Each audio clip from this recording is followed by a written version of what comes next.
All right, people are coming in. Yeah. Just give a moment, see if get a couple of people hopping in here. Had a had it been like 4 weeks ago. I don't know if you know who Marshall Masters is. He's like a regular Yeah, I've heard on. his name because it sounds like Marshall Mathers. I've heard his name Yeah. around. He is a regular on Coast to Coast, I believe. But he does a Yeah, lot of research on Planet X and the I was Nemesis on Coast to system. Coast actually, and have you heard of the rapper Truth Seeker? I think so. Yeah, so we're tight, and I did his show, and then afterwards, I was like, I know that you talked to Jordan. I was trying to get in touch with Maxwell, right? I was trying to get in touch with Jordan Maxwell forever, and I'd email him and I'd message him, and nothing would happen. So he's like, I've got his Skype. He goes, let me try and reach you. He goes, but if I call you, no matter what you're doing, you have to break away because he's old and he's just got on. So he gets me on with him, and I talk to Jordan for a little bit, and then I start calling him like every, once a week or whatever, and we talk regularly, and it's just been great. So I ended up getting him on a podcast with this guy Richard Syrett because he did me that favor. So I got him on a couple podcasts, but one of them was Richard Syrett, who subs for George Norrie on Coast to Coast. So I hooked him up because Richard's a Christian and Truth Seeker's a Christian mystic. And so I got him hooked up with him. He did a show and then he invited him on Coast to Coast. And he's just been thrilled because of it. So you should get him on, dude. He will blow your mind. Yeah, I'll take anybody that wants to come on the show. I like my getting my mind blown.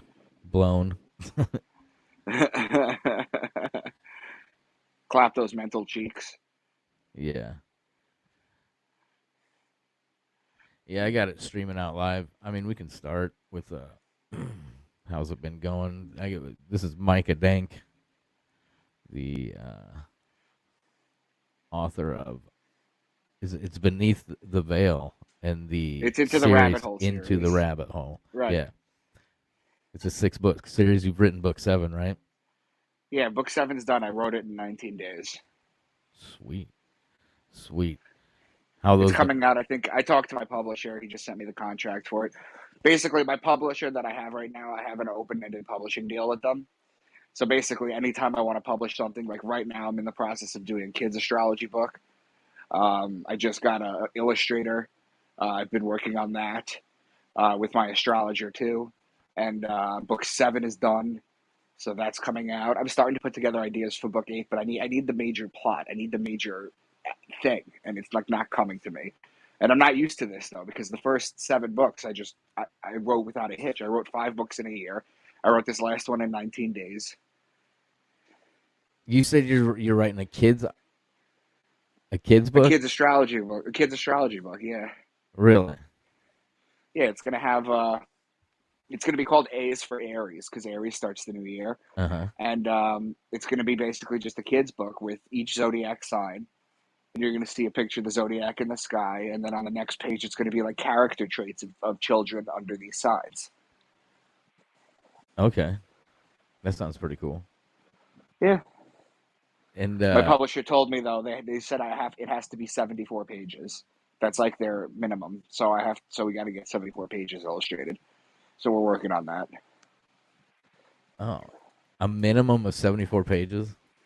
Yeah, because they say anything less than that, and it's not really worth it to produce it. Okay. I don't know. I'm not into writing books, so I don't know. uh, and you hooked up with Santos Bonacci, I seen.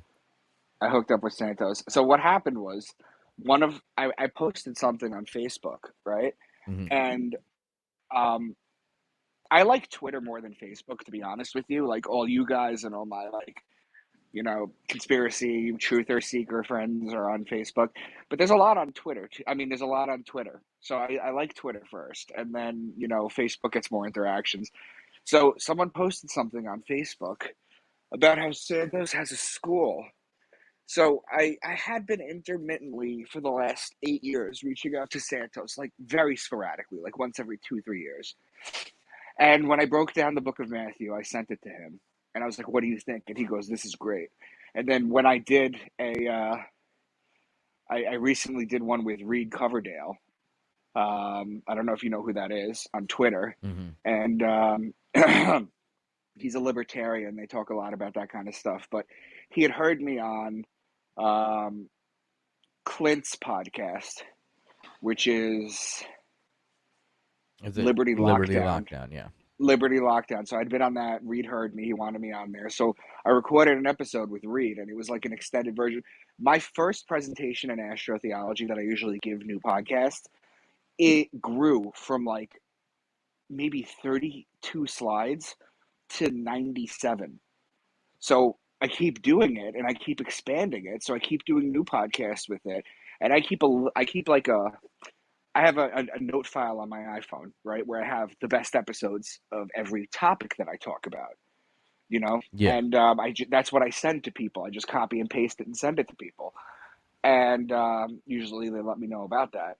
So anyway, when it comes, so I sent Santos Reed's uh, episode that we did, and he wrote back to me and he goes, "Well done, brother." Shared it everywhere. So Santos shared it on his Facebook. He shared it on his site. I was like, okay. And then I saw the message that that person said. They were like, yeah, Santos started a school. There's some people that are on it. I was told that David Weiss is on it as part of the school. And I was like, all right. So I sent him that, like I told you, that list of podcasts that I did, Yeah. you know, kind of like the best ones of every topic, because I talk about a lot of different decodings, right? So Yep. I try and keep, I keep all my appearances are on a website that Mark Steves from My Family Thinks I'm Crazy hosts, and it's pinned to my Twitter. So that's where you could find all my podcasts. But my best of, I copy and paste to people. So I copy and pasted it to Santos. I got a response later that day, and he goes, "Oh, you're good, brother." He goes, "We would love to have you at the virtual academy." So just like that, it started like that. And I've recorded 2 episodes so far. I've recorded my initial astrotheology one. I've recorded the Book of Revelation, which I did yesterday, even though I'm a little sick. And once a week, they're putting it out, and they're eventually going to be doing a, a meet and greet slash get together in Mexico, because they're in Mexico, and they're going to have like a meet and greet down there where they're basically going to fly everyone down. I haven't even talked to my wife about this yet because it just came up. But basically, they're gonna fly us down, and we're gonna have like a meet and greet. We're gonna have like presentations, this, that, and the other thing. So I'll go to Mexico. Hell yeah. Wouldn't go to Mexico. You mentioned was it Mark Steve's website? Is that Alt Media United? Yes, he's hosting all my stuff because what I originally had was I had a website, micahdank.com. I think Mm-hmm. it's still there, but basically the people that built it turned out to be trash, and they were charging an exorbitant amount of money to do this. Instead of getting a lawyer or whatever, I was just like, you know what, just let the website die, and I think that's what it's gonna do. So when people Yeah. ask me if I have a website, I don't. Even though micahdank.com is probably still there, and there's only like a couple episodes, So all my Yeah. stuff is on Steve's Run thing, and I send Mark maybe once a month because I do maybe about like 10 to 15 shows a month. I send Mark every month a bunch of other ones to update to, and that's basically what they all are, and they're pinned on my Twitter. All right. And your Twitter is at real Mr. Dank, right? Correct, real Mr. Dank. If anybody's looking to follow you or uh, get the Yeah, books through you, signed books, right? right, absolutely, absolutely. See, a lot of people in the truther community hate Amazon, and I understand that 100%. So I started selling signed copies just because from my house. I started selling signed copies just so that people can, the money will go directly to me. I won't have to split it with Bezos, this, that, and the Yeah. other thing. A lot of people are into that. And it's been great. It's been great, dude. I've sold thousands It's of copies, and it's just been wild. Now on an official tracker, the problem is on pen and paper. Uh, I just got my royalty check for my last. It was the first 5 books. I just got it at the beginning of December. So on pen and paper since last June, it says that I've only sold about 3,200 books. yeah. However, you have all the ones from home too. but those don't count. Those don't get counted. You know what I'm saying? Yep. So, yeah, but people love the series because people tell me all the topics I talk about. People go, I've never read a series like this before. Yeah, and explain just a little bit about the series, like the series itself. So, what the series basically is it follows this guy. It's basically a Dan Brown thriller if the characters were young wise asses, young immature wise asses. So the main character is young, he has a drinking problem, but he's a functioning alcoholic. He gets a phone call from his mother that his brother was either committed suicide or was killed. It's hazy. So what happens is he has to go to Washington D.C. to get a medal from the president because he's a Marine. And while he's there, he stumbles on an old email from an anonymous website that he overlooked when he was hungover or whatever. The email makes no sense. It's clearly from his brother. It makes no sense. And then his best friend realizes that it's a complex cryptogram, right? So Mm-hmm. they discover that. And through that, he wasn't woke about anything, but he becomes like obsessed, super woke. I talk Yep. about just a couple topics that like I mention or I reference and I talk about are like gematria, etymology, numerology, astronomy, astrotheology, out of body experiences, the Akashic records, symbology, remote viewing, uh, religious secrets, capstones of the pyramids, mystery school channelers, near death experiences, DMT monitoring, lucid dreaming, acoustic levitation, physics and quantum physics, psychotherapy, psychology, spiritual guides, shared dreaming, crystal technology, conspiracies that not a lot of people know about, corruption, secret societies, just things of that nature. I blend them all into one long story. Mm-hmm. It's a series. You got to read the first book to go to the second, third, fourth, fifth, sixth, and soon to be seventh. You say you blend some conspiracies that a lot of people don't know. What's what's an example of one of those? I mean, conspiracies are facts that people don't really know about. Like, I'll give you like one very tame one, for example. Like, who is the first president of the United States? I think George Washington. Okay, that's what you would think. Now, let me ask you a question. He Hmm. became president in 1789. We became a country in 1776. Who was running things for 13 years? That's a good question. Never thought about that. Okay? So they just flat out don't tell you about that. They don't talk about the Continental Congress, what's going on. Another conspiracy is who they choose to put on the money and why. I answered that in my first book. I decode the Count of Monte Cristo because Mount means Mount, Cristo means Christ, the Mount of Christ. Basically, the Count Mm-hmm. of Monte Cristo, it's a story about a Lothario, right? And he basically, everybody knows the story of Monte Cristo. But the thing is it's actually a veiled reference to the Jesuit takeover of the church and the Jesuits being banned and eventually let back in by the Pope. So I go into all that. The second book decodes how I don't want to give the second book away because Mm-hmm. this is truth in fiction. This is how you have to write. You Yeah. have to write this way. You can't just write a truth book because it'll get you in trouble. You get away with fiction. 1984, 20,000 Leagues Under the Sea, A Brave New World, Soil and Green. I mean, you can go on. Yep. There's just this is how you write.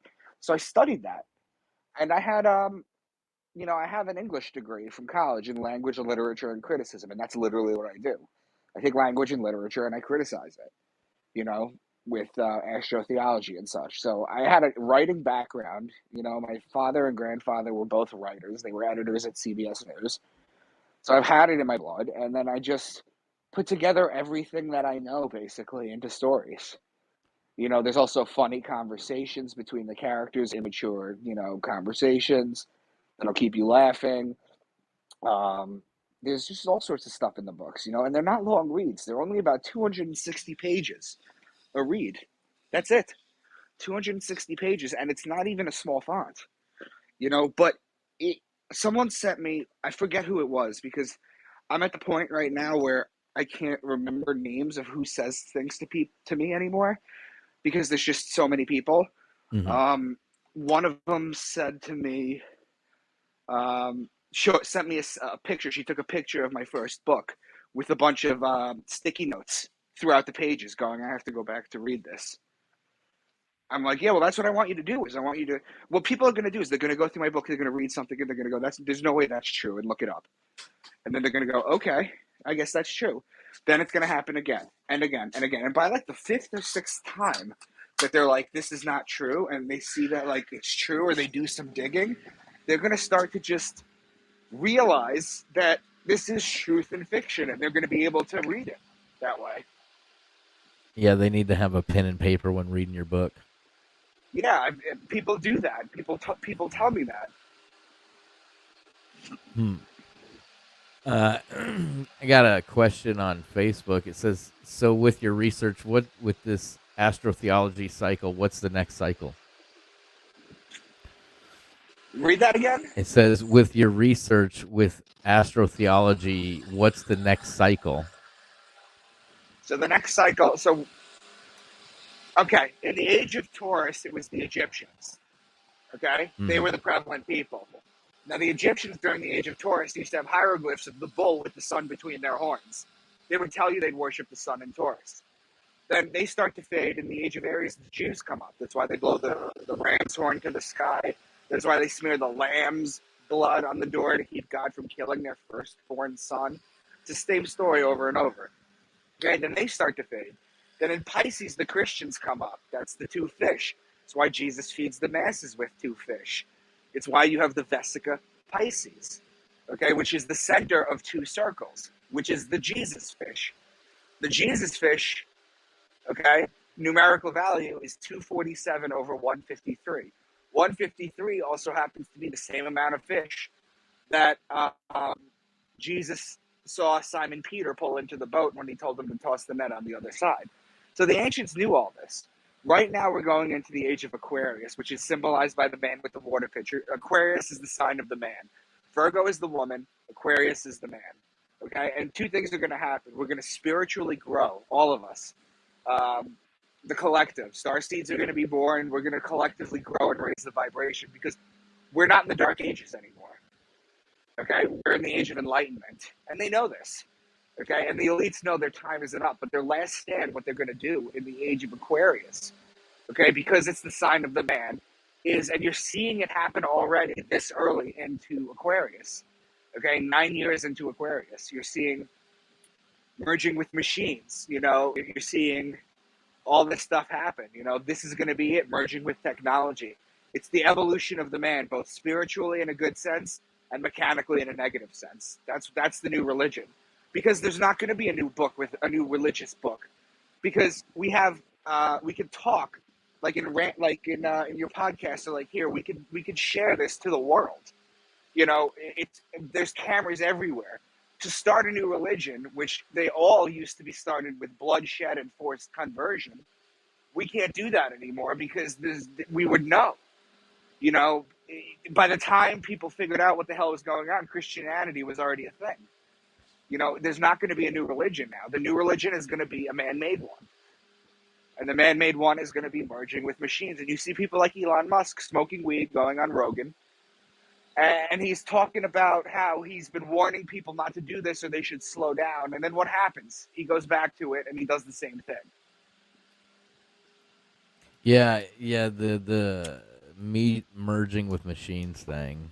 It's I think Elon announced last week that the first uh Neuralink's going to be installed in a brain next year. Yep. They already haven't succeeded in pigs. Yeah, and I thought they had one in a monkey that could play Pong or some shit. So Yeah. it's scary times there. Yeah. And There's another thing that they did in one of my books. I'm not going to say which one, but in one of my books, I reference how, because they do something similar in the books, they have to. Okay, they basically go into a DMT coma because they have to. They go into a DMT hibernation with a DMT drip, which is different than just smoking DMT. This is a continuous drip; it can keep you under, and they end up infiltrating this guy's coma because they need information from this guy. However, Japan has recently, a couple years ago, What they did is they hooked up like a Neuralink to three people's brains in three separate rooms in front of a large projector, and just using their mind, they played Tetris against one another. Yeah, that stuff is crazy, especially the DMT drip, because then you're into like what was that? Inception? Was that the movie with Right. you know, Yeah. at that point you can Yeah. keep people in them dream states, and Yeah. That's just the blueprint. That's what they do. how do you know we're And not already in those drips? exactly. And the thing, well, that's Inception and the Matrix mixed. The interesting thing too is that they're doing this, the DMT drips, because they want to map out the higher realms. Everybody that does DMT, they see the monkeys, not the monkeys, the elves, right? The little elves. You hear them always talking about the little elves. How do thousands of people see the same exact thing? It's because they're entering a specific dimension. And there's some channelers, like Bashar, for example, who's channeled by Daryl Anka, who talks about how when you do DMT, it punches you up to the fifth, sixth, and sometimes seventh dimension. Because remember, in quantum physics, we have 11 dimensions. Okay, Yeah. with time being the fourth, technically the 12th dimension. Yeah, and like the DMT thing's wild because all living things have DMT, and at the moment of death, the DMT is released in the brain just as it is during REM sleep. Yes, correct. Um, so it's really wild because I catch myself a lot of times, when I talk about like the human body, using the word designed, right? Right, And when you think about it in those terms, it's designed all the way into death. There's even a drug that's released within the body to comfort through whatever that transition is. right. That's why when people are about to go, they start seeing their relatives. Yeah, yeah, it's pretty wild. It's pretty wild because you go back to like we were talking with Inception and dream states. Um, Usually them DMT trips that they speak of, that people take, Rogan and other people. I haven't done DMT yet. I say yet, but uh, they talk that like it's 10, 15 minutes is the Mm-hmm. average trip. And research shows that you have brain activity for like 10, 15 minutes after death.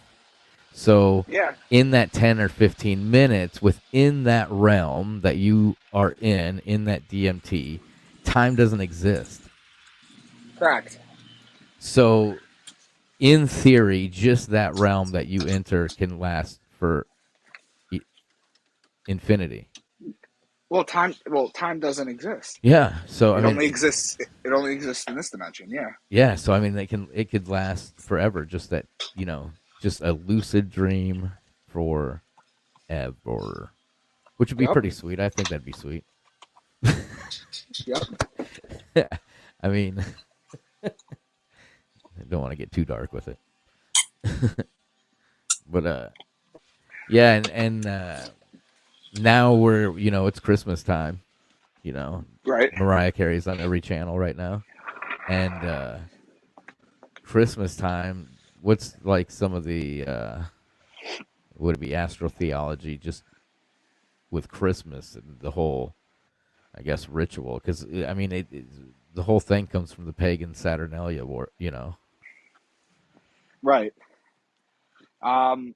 Yeah. So Christmas does. It's celebrated on the 25th because that's the day the sun comes back to life. Hmm. Okay. And I talk about this too. The sun rises a degree on December 25th. It starts that. Then it rises a degree every single day after that until it reaches um, June 21st, which is Cancer the crab. And the reason it's the crab is because the crab walks sideways. And what the sun does is on June 21st, it stays at that height. That's the highest it'll get. That's the summer solstice. It's the longest day of the year. And then for 3 days, it walks sideways. And then on June 25th, it drops a degree. And then it continues to drop a degree every single day until it hits December 21st, when the ancients used to say that the sun was dead because the sun wouldn't rise above the horizon. It was the winter solstice. It was the longest night of the year. And then it walked sideways for 3 days. So then suddenly God's son was dead for 3 days.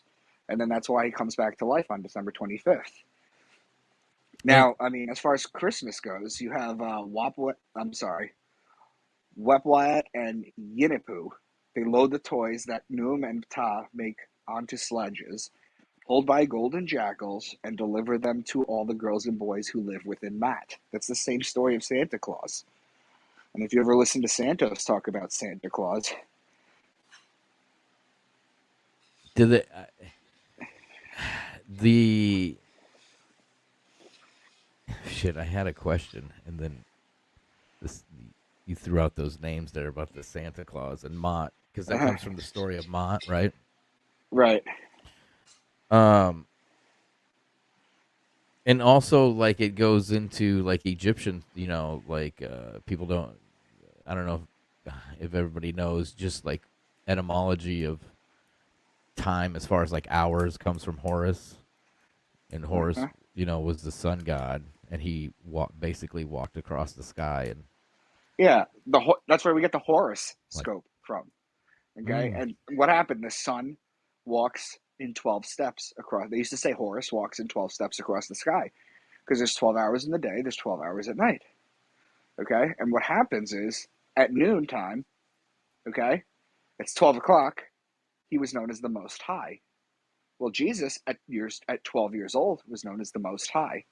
That's because when the sun hits 12 o'clock, it's at the Most High. and Jesus at 12 years old then basically disappeared after that, and then that when he started his what age did he start his So it's real simple. They talk about Jesus disappearing at 12 and coming back at 30 like it's a big conspiracy, mhm. but it's really not. If you know the history, you'll understand this. So let me ask you a question, Bud. What happens to a young Jew at the age of 12? Is that when the bar mitzvah Exactly. they become a They get bar man? mitzvah or bat mitzvah, they become a man. Hmm. So he becomes a man and he goes off to study. This is what the story tells you. He starts his ministry at 30. I started mine at 32. Okay? 30 is the year. Now, why is 30 the year? Okay? It's because the Jewish religion goes back to Saturnalia worship. Yep. Okay? Okay? We could The talk about the earrings. We could talk about the wedding the rings for the return. rings of Saturn. You could talk about the black cube on the Jew's head. It's called Talk the about tefillin. Adele and her love of Saturn. Yeah, you could talk about She Saturn. loves That's it. Saturn. But here's the thing. Why did he start his ministry at 30?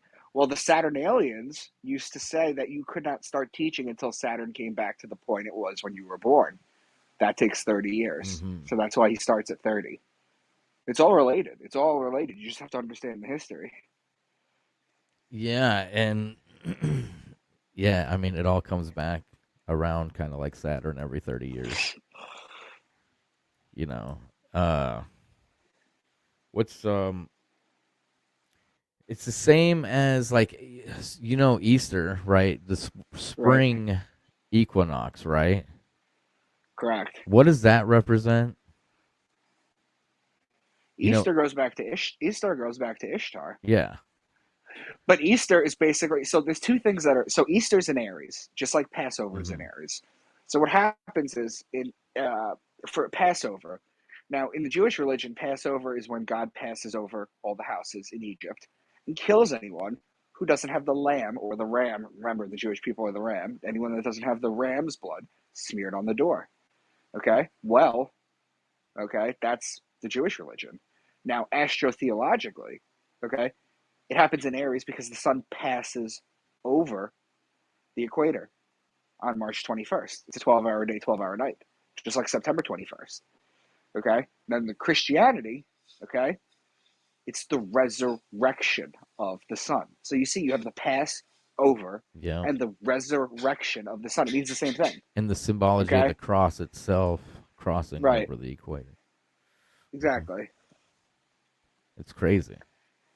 And even like speaking of the symbology, the word symbol, you have the word bowl in it there. But Mm-hmm. a cross, a perfect cross, can be folded up into a cube.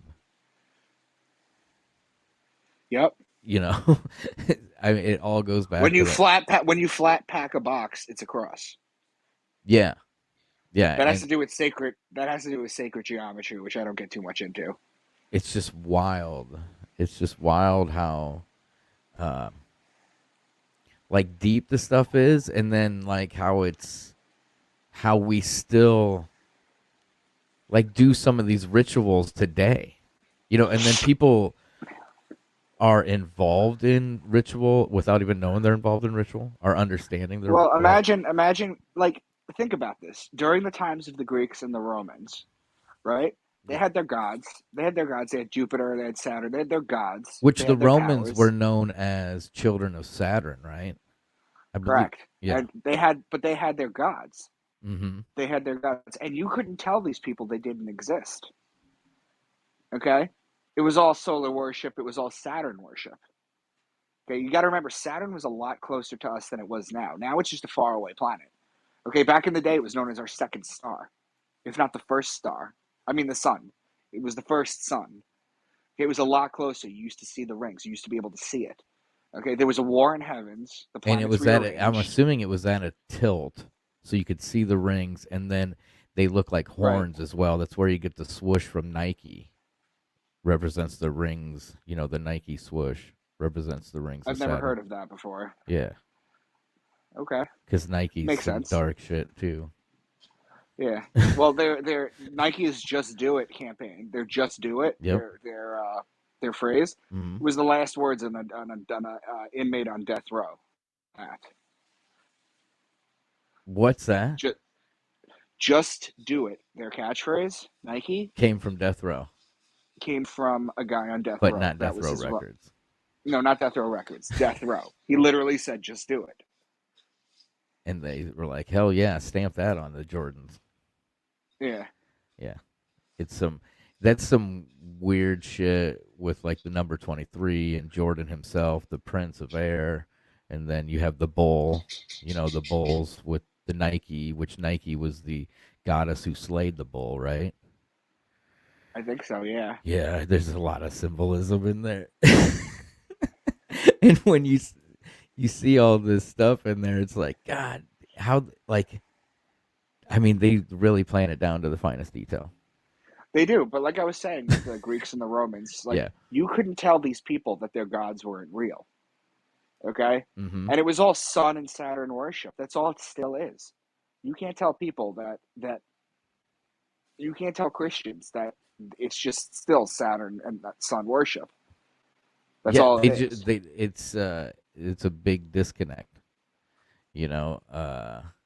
Even like things like I heard like the name Solomon, like King Solomon, you have soul, like solar, like the sun, Right. and then On, like the city of On, the Heliotropolis. I think it's Heliopolis, yeah. So Heliopolis, yes. soul is Latin for sun. Mm-hmm. Om is Buddhism for sun, Mm-hmm. and On is the Greek city of light, Heliopolis. Yep. It It was the city of light. That's why when you go into a bedroom, you turn the lights on. yeah. Still, that's why it's called on. And then And the On the symbol. interesting, The On yeah, symbol on everything on your Xboxes, your TVs, that's sex magic because you have the open circle with the phallic symbol entering the circle. right. Well, that's what Solomon's temple is too. Yep. If you look at a faithful recreation of the blueprint of King Solomon's temple, it's just a penis entering a vagina. Yeah, and that's what the Lincoln is it not the Lincoln Memorial The in DC? Washington Memorial. Yes, with the water, and then you have the obelisk, which you see at a certain angle. The phallic obelisk is within the waters, within like it because it reflects off the water of whatever that pool is. Right. Yeah, the reflecting pool, is that what it is? And the Right. capital itself, I think, is modeled off of King Solomon's temple because a lot of people don't understand that either. That capital, it's spelled with a Tol, because it's a temple. Right. You know, there's a lot of people that don't understand this. They don't understand the work and the thought that was put into just DC. Just DC, just in the roads, just in the position of buildings, is all has to do with the stars. There's a literal star in DC. The roads are a star. Yep. The, Wait till you see what they did to the Vatican too. yeah, the Vatican is laid out the same way with the obelisk, and the same sex magic. It's all comes down to sex magic, like the Star of David, the two triangles, the male and the female coming together, um, the duality, the you know, the blue and the red, so to speak, coming together and becoming one. It's Exactly. the same thing we see with don't get too deep into it, but 9/11 with the two buildings. One tower had the phallic antenna on top, and they both came together to become the one World Trade Center. Well, the interesting thing too is that so September 11th Hmm. um, is actually a very, very special day because it's the New Year in Ethiopia. So Ethiopia doesn't have our Mm. calendar. Ethiopia has a 13-month calendar. They have 12 months of 30 days, and they have 1 month of 5 days. Okay, and September 11th is their New Year. Okay, they also have the Book of Enoch in their Bible still. Okay, they still have that. Yep. And in Ethiopia, a lot of people claim that there's a temple or a church that has the Ark of the Covenant in it. In fact, there was a news story like 6 months ago. They got buried in the news, but apparently, like 75 people tried to raid it and they all got killed. Were the Brahmins? Was that part of Ethiopia?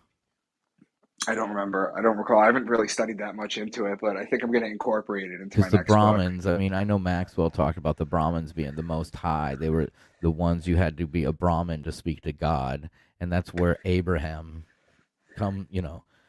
A Brahmin. Well, Abraham comes from two things. It comes from so Abraham and Sarah is Brahma and Saraswati. Okay, so yes, it does come from that. But Abraham comes from something else too in Hebrew. Abraham, before Abraham was Abraham, his name was Abram. That was his name before God gave him the name Abraham. God gave him the name Abraham after he successfully almost killed his son, and God deemed him worthy. Abram is a combination of two words in Hebrew. It's Abba, and Abba means father in Hebrew, and Ram, which means ram, father ram. Well, he's the beginning of the Jewish religion, the father ram. You're Mm. talking about Aries, so his name goes back to that too. It's crazy, man. It's all It's there. crazy.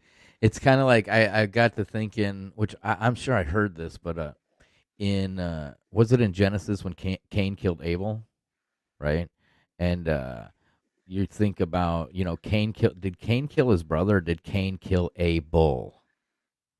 Right. Was it a bull? It's a sacrifice, or it's a Well, the sacrifice interesting thing too nonetheless. is that when it comes to Cain and Abel, I make this distinction twice. When you talk about Sagittarius, you're talking about the man with the bow and the arrow. So you could talk about the bow, the arrow, the horse, the man, or the spear. The spear, because the spear is an instrument of death, and in Sagittarius is the day of death, December 21st. So there's two important deaths that happen in the Bible, or the two most important deaths. The first one would be Jesus, hands down. Okay, and what happens? He's hit with the spear of destiny to his side to check if he's dead. Then what would the second one be? It would be the first murder. It would be Cain and Abel. Now Cain hits Abel in the head with a rock, right? Yeah. So that doesn't really see anything. But the name Cain in Hebrew, um, Cain means spear. So the word spear has a connotation to death. Man. Yeah, and like I said, I mean, Cain slayed Abel. Like when you go back and because everything goes back to bull worship, sun worship, Saturn worship. It's the planets are Saturn and the sun, Jupiter, and then you have horned ones because the horned ones are the fertile ones. Back to a Right. fertility type thing. So you have the bull, and like with Aries, you have the ram, which is a horned one. Even the owl, the horned owl, uh, which the owl represents time, father time, as in Saturn, can also see 360 and see in the dark. That's why the owl is a they worship it at Bohemian Grove or whatever. Yeah, well, I was going to say that too. Is the owl is incredibly important to the Illuminati. Yeah. So are the bees. The bees? The bees, yeah. You never heard of that? I don't think so. Enlighten me on the So bees.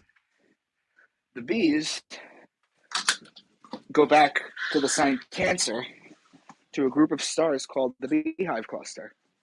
All right. Okay, there's a group of stars in. It's a close knit group of stars. It's in astronomy terms. It's called an asterism. It's a group of closely knit stars. It's called the Beehive Cluster. Okay, Yeah. and the milk would come from the Milky Way galaxy. Okay, so the Got a hand beehives of milk or in the my hand. honey comes from Cancer. Exactly, and Sagittarius is the middle of the Milky Way. So from Cancer to Sagittarius, that's your milk and honey. Okay, so the bees are incredibly important to that. You could see symbolism in like Eminem music videos and a The lot of honey music even videos and such. represents the female and it goes back to more sex magic type stuff. Like the milk, like again the milk and the honey, the milk represents I can't remember which Nana, the goddess Nana, Uh huh. uh and which is another symbol of sex, I believe. Like there's that Rihanna video, na na na. I'm not a singer, but It's okay. You can try. Do it again. na na na na. Uh, one of her videos with that where she's dumping milk all over herself, and Yep. I mean, yeah, she's talking about the goddess's milk, and then the honey pot, so to speak. Right. Yeah, it's crazy. Like I was saying, people take part in these rituals. They have no idea. Like when you graduate from high school, you're graduating. You're in a sense becoming illuminated as far as becoming indoctrinated and moving on. You wear the black robe and you wear the mortar board on your head. The mortar board is what the Masons Yes. use to lay the bricks. It's also known as the Oxford cap. Right. Again, there's the bull, Right. and it's also a two-dimensional cube. The square Well, is. you know that when the third temple is finally supposed to be built in Israel, Mm-hmm. it's got to be it's got to be preceded by the slaughter of a bull, and it has to be a perfect bull. It has to be combed for all the same color hairs, and it's got to be just the right size and shape. They go back to bull worship, but we're not in bull worship. That's the age of Taurus. Yeah, We're in the age of Aquarius now. yeah. I mean, even down to Wall Street, they got the bull on Wall Street, and it's in Yeah. so many different words. It's in so many, even the. Well, I mean, you have the bull. You have a bull market and a bear market, right? Mm-hmm. Okay, check this out. As far as astrology goes, the bull. Do you know why it's called the bull market and a bear market? No, not exactly. A bull market means it's an aggressive market, okay? Because what happens is when a bull attacks, it ducks its head down and it lifts its horns up to stab you. Mm-hmm. So it's going up, okay? And on the zodiac wheel, Taurus, the sun is still going up. Now, the bear market, okay? When a bear attacks something, it paws down, okay? So that means the market's going down, okay? Now, the bear is Ursa Major, okay? Which is when the sun is already past June 21st and it's on its way down. All right. Yeah. I mean, I knew the ups and downs of it. I didn't know like the symbolism of it, I guess, and why they use the bull and the bear. You know. Uh, But yeah, I mean, it's in like everything. I mean, going back to Jesus being born, born within a manger, the zodiac wheel, the animal house, uh, and just yeah, I mean, there's a ram, that's Aries. There's a hmm, bull, that's Taurus. yep, Look at all the animals at the manger when Jesus is born. Does that look normal to you? There's a camel, Camelopardalis. Would anybody ever be born with all these animals surrounding them? no, no, I don't think so. No. Well, I mean, it's Jesus, so uh, No, I mean it's all representative of the zodiac and the bulls and the horned ones. The what is it? Anthropomorphized, basically, of the Yep. zodiac wheel, and And it's just all telling the same story over and over again. yeah, it is. It's the hero's journey, as Joseph Campbell talks about. It's Yeah, the sun and its rise, and there's going to be a king, and then he's going to be betrayed, and then he's going to rise again. It's the same story. It's literally the same story. and I heard someone try to debate that by saying that, oh well, was Buddha born of a virgin, right? I think that's what they use, and it's not like the virgin birth. I think it's more of a supernatural, not the virgin itself, Right. right? It's In the fact, supernatural Buddha was part that is. he became enlightened under a fig tree, right? Mm-hmm. It was under the fig tree. So there's a lot of biblical scholars that talk about, the fringe biblical scholars talk about that the fruit in the Garden of Eden, because it was never actually mentioned to be an apple. They're saying it was a fig because that's what enlightened them. Yeah, we've just correlated it to an apple, and then that's where you get the even Apple's logo. It's got the bite out of the apple, Mm-hmm. representing, the tree of knowledge, which that is like, is it agnostic where they believe that the roles are basically reversed? I guess. What do you mean? Where some believe that the snake was basically the God, giving Adam and Eve knowledge instead of keeping them within the garden. Well, the snake. My take is there's two snakes in astrology. You have Hydra, which is the sea serpent, and you have Ophiuchus, which is supposedly known as the 13th zodiac sign. But I don't follow sidereal astrology because all the work that I do, it doesn't line up with it if you add a 13th sign in there. Because then Scorpio is only like 6 days long. It's hardly a betrayal. And yeah, so basically to me, it's Ophiuchus.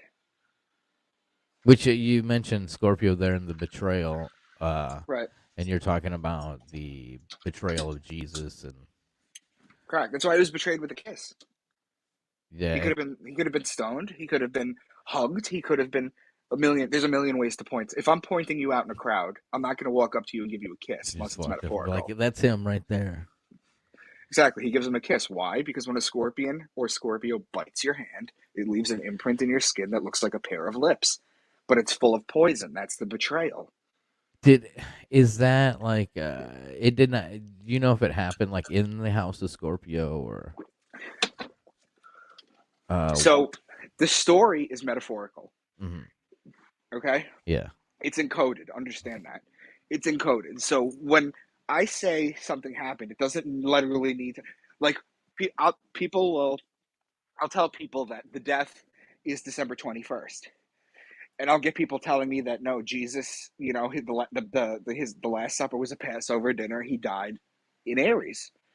And I'll say that's the story, but that's not what it represents. Yeah, and I seen where the December 25th birth actually represents Tammuz. I think Tammuz. is It that what it happens is? to Tammuz. Tammuz. It happens to Mithra. It happens to Horus. I believe Osiris. It happens to all of them. To me, the only thing that Zeitgeist didn't do was they didn't go far enough. Now, okay, there's 12 zodiac signs, right? Yes. Now, originally the calendar was only 10 months, wasn't it? Right? That's why Correct. you You have got to understand October, it's November. different. So the months don't line up directly with the zodiac. Okay. Each zodiac has 3 days of 10. That's what they're called deacons. That's why in church there's a position called the deacon. Okay. There's four cardinal signs. That's why there's a position in the church called the cardinal. Okay. It goes into that. So each deacon is 10 days to 30. They don't line up exactly. Okay. Yeah. Now they added Caesar Augustus and Julius Caesar as July and August. Okay. That changed the calendar a little bit. However, if you look at the sun, it tells the hour of the day. If you look at the moon, it tells the day of the month. If you look at the zodiac, it tells the month of the year. Okay, it's a perfect calendar. That didn't change. When we added 2 months. We didn't just get magically 2 new zodiac signs. That's not what happened. The Okay. zodiac has pretty much stayed the same. I've traced it back 40,000 years to the Lascaux Caves. In fact, the zodiac has only mildly changed over time. During the only time I saw that it changed was during, well, obviously the Chinese have a different one, but the only time I saw the zodiac change in history was during the Egyptian times, where 2 signs changed. You had um, in the sign Cancer, the crab, that used to be the scarab, the beetle. Anybody who's ever seen the movie The Mummy knows those little creatures that eat everybody. Those are Yeah. scarabs. That's why St. Augustine called Jesus the good beetle, okay? Because he used to be the beetle, okay? And Leo, the lion, used to be the sphinx. But aside from that, it stayed pretty much the same throughout history. Yeah. The when you said Leo the Lion, I thought of the Wizard of Oz and how that's Uh-huh. a story of the zodiac because you have Dorothy. She It's all represents the same spring, story, and my friend. It's it's all the same fucking story. crazy. And you tell people that, and they think you're out of your fucking mind. You're like, well, look, Leo You is have to really summer. Leo, understand the metaphors. cowardly lion represents summer. The Tin Man represents winter. The Yeah, yellow brick road represents the sun. yeah, You know, yeah. like I hear you. Oh, let me just shout out Missy real quick. Missy, I reached out to Richard Syrett for you. I put in a good word, so he will read my pitch and he will email me back and let me know. And then you do the show with him. And then if he likes you, he puts you on coast to coast, and it's that simple.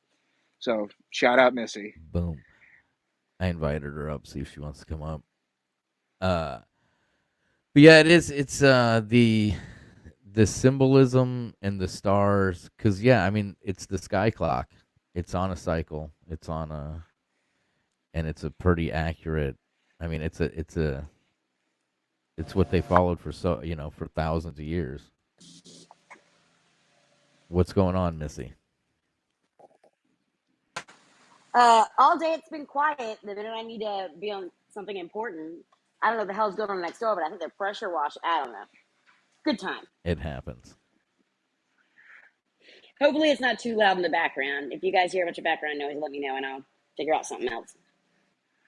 Nah, it's pretty Yeah, good. I'm gonna let you guys talk for a few minutes because I did this show today sick, so I'm just gonna lay here and let Missy fill in the blanks. Missy's been That texting me a sounds so storm. pornographic. I can't believe I'm allowing you to say that to me. I'm just gonna lay back and let you do whatever. Yeah, pretty much. Well, should I read what you just texted me? Sure, I don't care. Oh. When I gave her the shout out for when I gave her the shout out for Richard Syrett, she goes, "You trying to get me pregnant?" You gotta have goals. Yeah, that's funny. Yeah. Yeah, Um, y'all are killing me because that's like my jam is like all this biblical history and like not just like the stuff that's written in the Bible, but like the mythos that's behind it and how it's carried over into other religions and like the fact that I think it's berserker that Abraham or Abram, whatever his name was, Abram like was from Ur. Let me see if I can pronounce it right. I I think can't talk about Ur was Ur. Iraq, wasn't it? Ur was Iraq, Ur was Sumeria. right? Iraq, Yeah, right? you do rock, but yeah. It's Sumeria. So it's like one of those. So the Epic of Gilgamesh was like deeply embedded, like as part of like what they were into, and the whole bull god. You got to remember, Baal, right, is the name of the Sumerian bull god. The Sumerian female entity is the god called Sin, the Sumerian moon Which god. is moon. Right. The wages of sin are death, for example. Wha- That's a biblical quote Didn't people it love. go further to? Isn't it inverted? I heard, man, I think from Bill Cooper that, I'm like, which thing are we talking about? Everything's inverted. I'm like, well, pick that a subject. the moon and the sun, the moon was masculine and the sun was feminine. And at This is what some I point it know. I had got, a really crazy because dream that's where the last word night men comes from.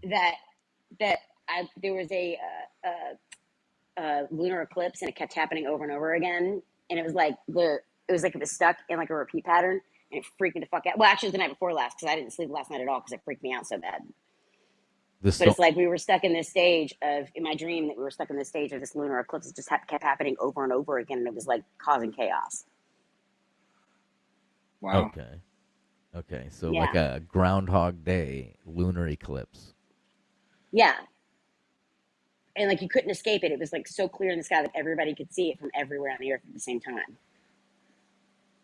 Wait a minute. Everybody around the Earth could see it at the same time. Yeah. So then it would confirm that we're all on a flat Earth at that point. I guess maybe. I don't know. Wasn't there a story in the Bible about Joshua made the sun stay still for 24 hours? Yes, but he also wrestled with an angel and may or may not have brought down an entire city. The Earth stood still. Maybe not the best guy. The Earth standing still, that makes me think of, the talk of like Nibiru and Planet X, because it's believed when it passes through that the Earth spin stops. That's not even what I'm scared of. I'm far more scared of these lizard people messing with our atmosphere and spraying chemicals and trying to return us to the Nephilium climate. Because when you look at it, they got to get rid of us for what's coming. We have to remember the flood mythos is ubiquitous to every single civilization, right? Yep. The other thing that's ubiquitous to civilizations is the minute they start messing around with hallucinogens and DMT is when they start sacrificing kids. Just saying, probably a correlation there as well. But the flood myth it's everywhere.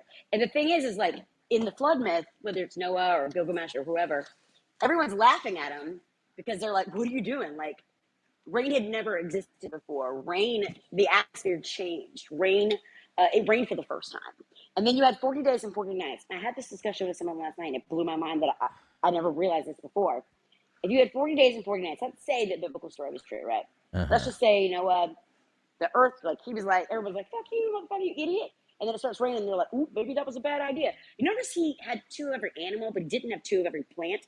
If the earth flooded for 40 days, the whole earth, what was going to create oxygen? Wouldn't we have a severe climate shift? Water, not even just the flood damage, the lack of plant life. The water evaporating into the atmosphere, I believe, does the oxygen thing. The fucked up thing is, have you ever heard of the Bach Saga? Did you say the Bach Saga? The Bach Saga. I just heard of this in the last couple of months. Oh, B-A-C-H. I heard no, B-O. Don't tell me about your love life. B-O-K. I believe it's Helsinki in Iceland, I think, where they talk in their family lineage, which the etymologies of their language kind of is like, holy shit, it seems to go even deeper than what we're even talking about. And they're talking about the Garden of Eden was when the planet was at perfect alignment, it was standing perfect to the sun, right? So at that point, the entire side, if it's round or whatever, speculation, but the entire side of the earth. It's not round either, though. But the entire side of the earth that's pointing towards the sun would be lit evenly, right? So you wouldn't have summer or winter. You'd only have day and night. And then at some point, there was a catastrophe that tilted the earth. Because if you think of a top and it starts to lose its speed, you're missing a big piece of the puzzle. Which is you got to remember that people that lived in Iceland, these were all refugees from the collapse of Doggerland. Okay. The flood story in the Celtic religions is when Doggerland got flooded. There's a big piece of land. You know what Doggerland is, right? Yeah. Yeah. I'm not familiar with it. It's all underwater. Well, it's a big piece of like it was a very shallow part of like the North. Was it the North Sea or the British Sea? You tell me, Micah. It was in that area. It was in that general area. Yeah, it was the British Channel. It was like off Greenland or something. Yeah, well, there was a fisherman that was like doing bottom fishing, and he came across a really, really old bow and arrow, right? And they were like, how did that end up there? There's no way that could have ended up there. Turns out there was an entire civilization of all these like ancient people that were living in this land and this area when it was above the water during the Ice Age. And it was considered to be a paradise. Lots of game. It got the warm weather that came from the Gulf Stream. So it brought everybody knows the warmest part of, Britain is, what's the name of the island? The bottom of it. Fuck my brain, y'all. I'm sorry. I can't remember. And Brittany in France is like the warmest, right? Because it gets that Gulf Stream that brings that warm air up from the south, right? Well, when Doggerland got flooded, those people, it was like a massacre, like thousands and thousands. And when we didn't have a lot of people on the earth at the time, a big chunk of the population got wiped out because it was a sudden flood. Like the dam broke and the whole thing went underwater quickly. And a lot of those people became refugees, and they became what later on became the Scandinavians and the Vikings, and what also later on occupied Iceland and at certain points Greenland. And they brought those mythoses and those that concept of Eden, and it even like gave structure to their Norse mythology. Well, So like this is a real event that happened. the Eeyore Bach, this is the guy who tells of his family lineage. Like I said, I just got into this. I think I heard about it through Andy of the Deep Share podcast. Oh, he's awesome. And he's done a couple episodes on it. But the Eeyore Bach thing, like when they're talking about the Earth being sitting perfectly, I mean, it makes sense that at some point the Earth tilted and it caused this shit to go out of whack. Well, look at the Sahara. It used to be green. Yeah, I mean, there's all these different rocks and all that have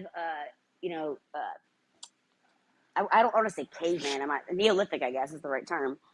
Paintings of giraffes and like just plenty of game. It was all green. I mean, did you see the recent Joe Rogan where he talked to the guy from that talked about the Atlantis and the Eye of the Sahara and how it could be Atlantis and all that stuff? Did you see that recently? no, but I seen Bright Insight. He covered. I've been looking at his stuff for years. The Eye in the Sahara. Eye of the Sahara, and like he shows it shows the water. I mean, you can clearly see water flow. The water flow over that desert, even though it's a fucking desert. You can still see. Which amazes me that Randall Carlson almost like argue with him that that's not what that is, and it's like, dude, this is your thing. Do you not see your own thing? I mean, you can fucking see it with your eye. It's like like 10 years ago, we had major flooding on the Missouri River, and just from Google Earth, I could like kind of predict where it was gonna flood at, and it's because from Google Earth you can see the veins of the river and how far it at one point stretched out. And even down here, I'm in the I guess the Ozarks. I mean, I'm in these in Northwest Arkansas, but there's some of these big fucking rocks on the hills, and you can clearly tell that rock has sat there forever, and water at some time flowed around that rock because it's smooth. It's ridiculous to think that rivers stay still. Rivers move.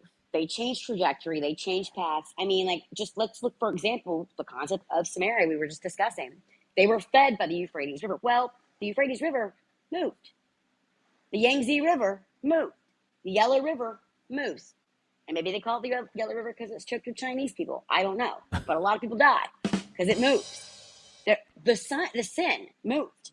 The Danube moved. All these rivers, all these ancient riverbeds are everywhere. Yeah, and people don't realize that because we're used to like the last 500 years of this being what it is, a mass kind of blow. Before that, even if we don't know what year it is actually, so we don't. And like I would listen to, I don't know if you guys have heard of Howdy Mikowski, but he's been talking about. You're echoing. Did you say Howdy Mikowski? Howdy, I'm echoing. Howdy Mikowski.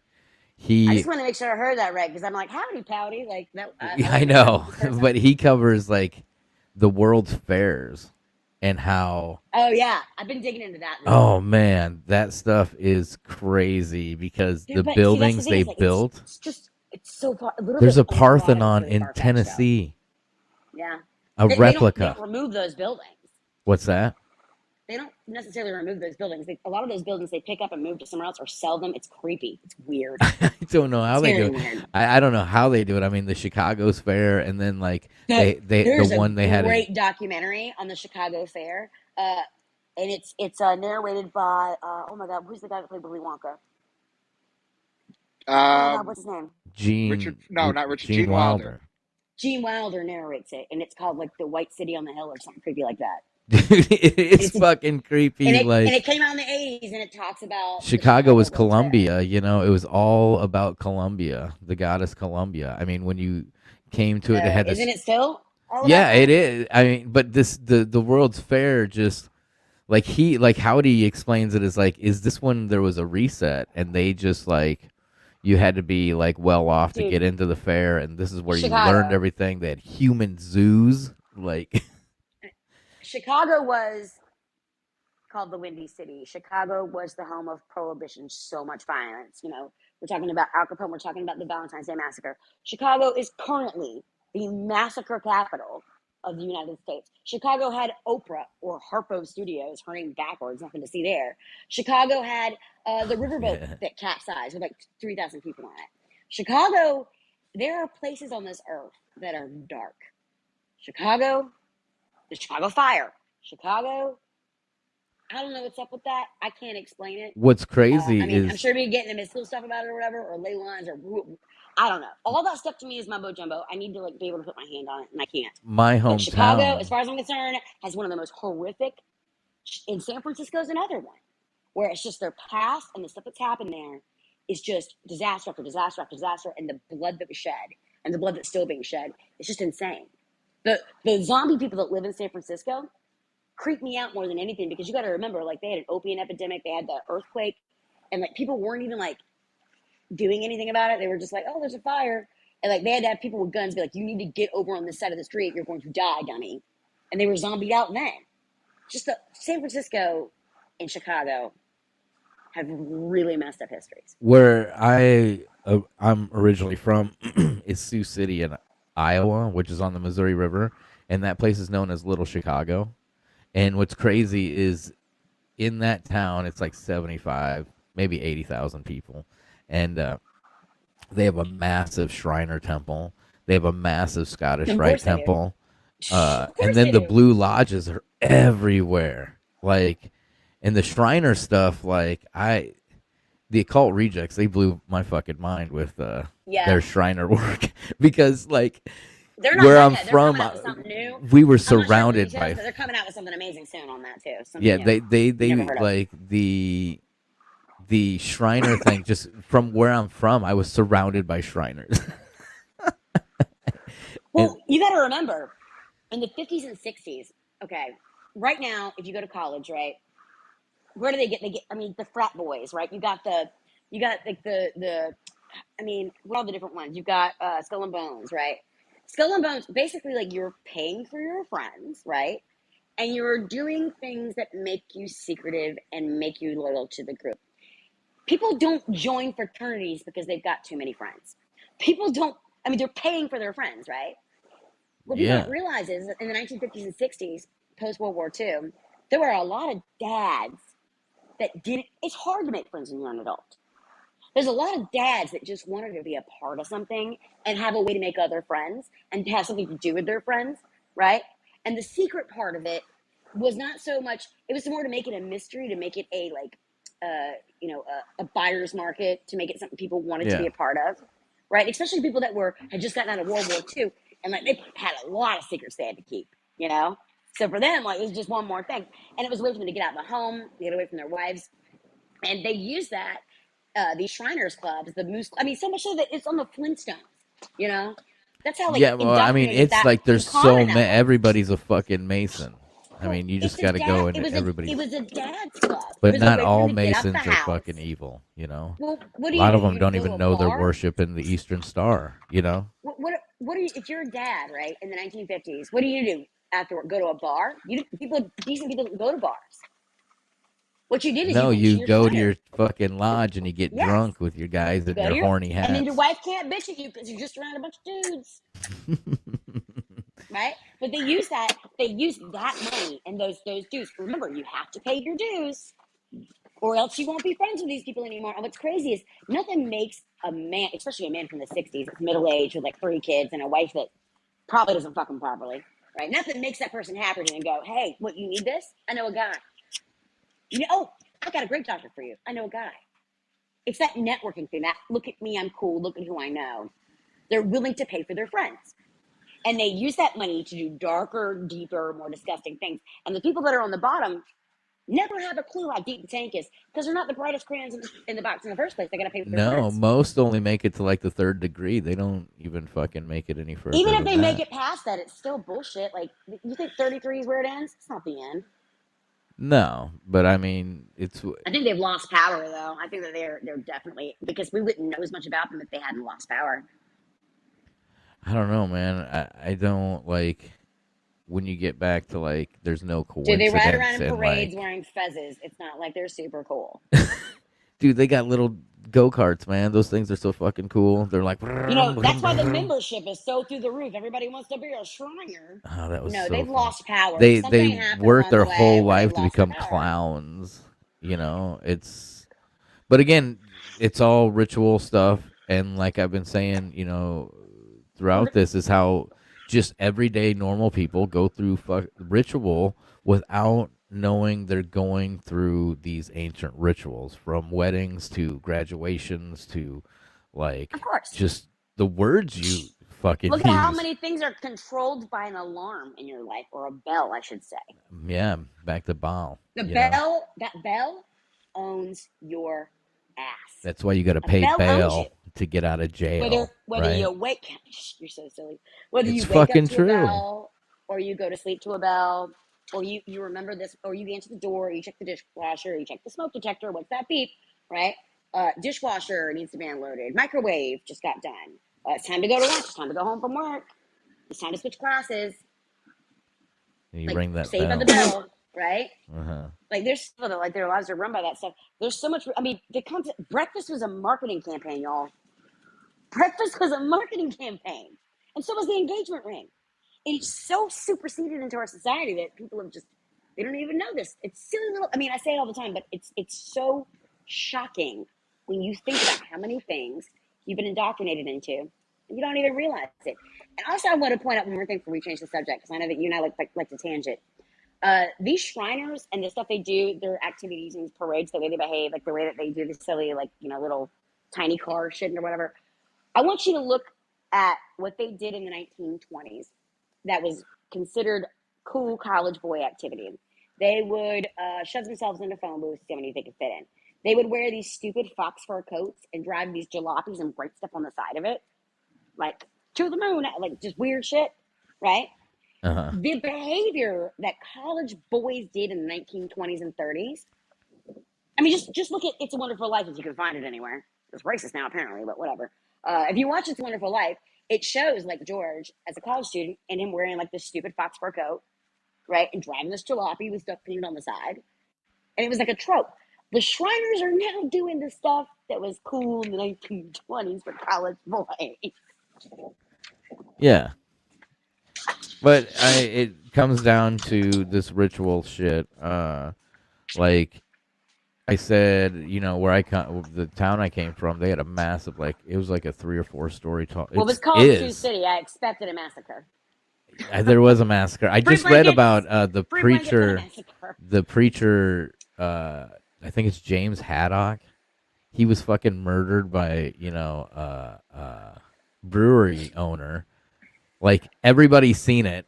Everybody knew this dude was guilty, but he was one of the boys with the jury. And when you look at Please tell this, me that he threw they're him in the vat fucking and it was like masons. the beer taste off. Nah, man, they just fucking shot him in the street on 4th Street. Why? Boom. And Why'd they shoot him? because he was for prohibition. You know, so they Yeah. fucking Well, capped him there in the street, and then we built a casino on top of the street. But they capped him there in the street, and then when you find out, you know, he was one of the boys with the guy who shot Haddock was one of the boys with all the jury. Went out drinking before the verdict and shit. Like, and you look at it, they're all fucking Masons.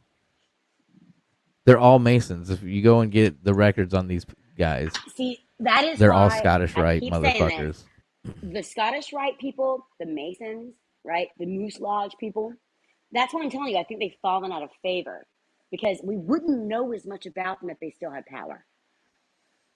What we knew in the 50s about these people, as opposed to what we know now, I just some feel like power shift had to have happened. now it's this whole they don't give a shit. They do everything in the light. They're mocking people. They're mocking us. because the majority is docile, so to speak. Well, they pay for their friends. They're not exactly people that can think for themselves.